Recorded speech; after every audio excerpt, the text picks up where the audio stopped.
Dans ce tuto, je vais vous montrer comment créer un parcours d'exercice. Alors tout d'abord, il est important de savoir où se trouvent vos parcours d'exercice. À partir de votre tableau de bord, dans le groupe de votre classe, vous trouverez vos parcours favoris, c'est-à-dire ceux que vous avez mis en évidence dans votre tableau de bord à l'intérieur du dossier représentant votre groupe. Si vous cliquez sur l'onglet Parcours, vous allez pouvoir retrouver l'ensemble des parcours créés de l'ensemble de vos groupes, qu'ils soient favoris, représentés par cette étoile, ou alors non favoris. Vous pouvez à tout moment les mettre en favoris si vous voulez.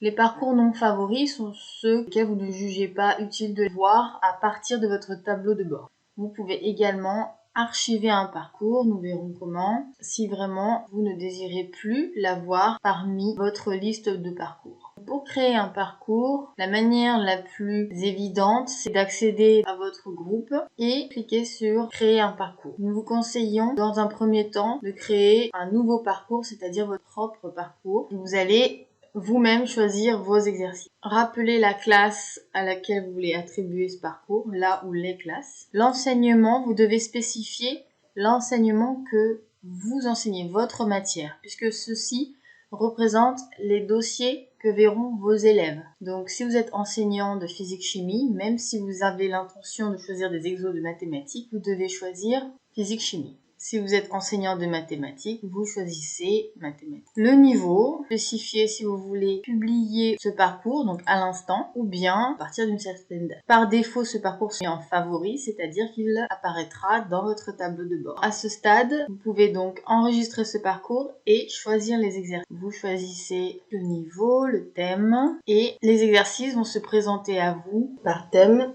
puis attendu, et enfin, chaque exercice correspond à un savoir-faire. J'ai choisi mes exercices, je valide et je retourne à mon parcours. Voilà, vos exercices sont dans votre parcours. Lui-même affecté à un groupe d'élèves, le tout sur le tableau de bord.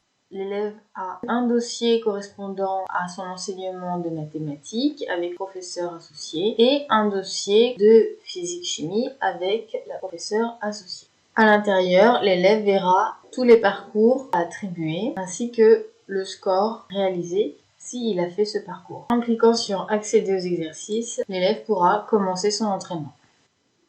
Enfin, si vous souhaitez archiver un parcours, c'est-à-dire le retirer de votre interface de manière non irréversible, vous accédez à votre parcours, par exemple à partir de votre tableau de bord, et sur l'encadré de votre parcours, vous avez un raccourci pour accéder à la configuration de votre parcours. Ou bien, vous rentrez à l'intérieur, et dans les paramètres du parcours, vous avez la même chose. Dans cette interface de modification, vous pouvez archiver ou même bien supprimer le parcours.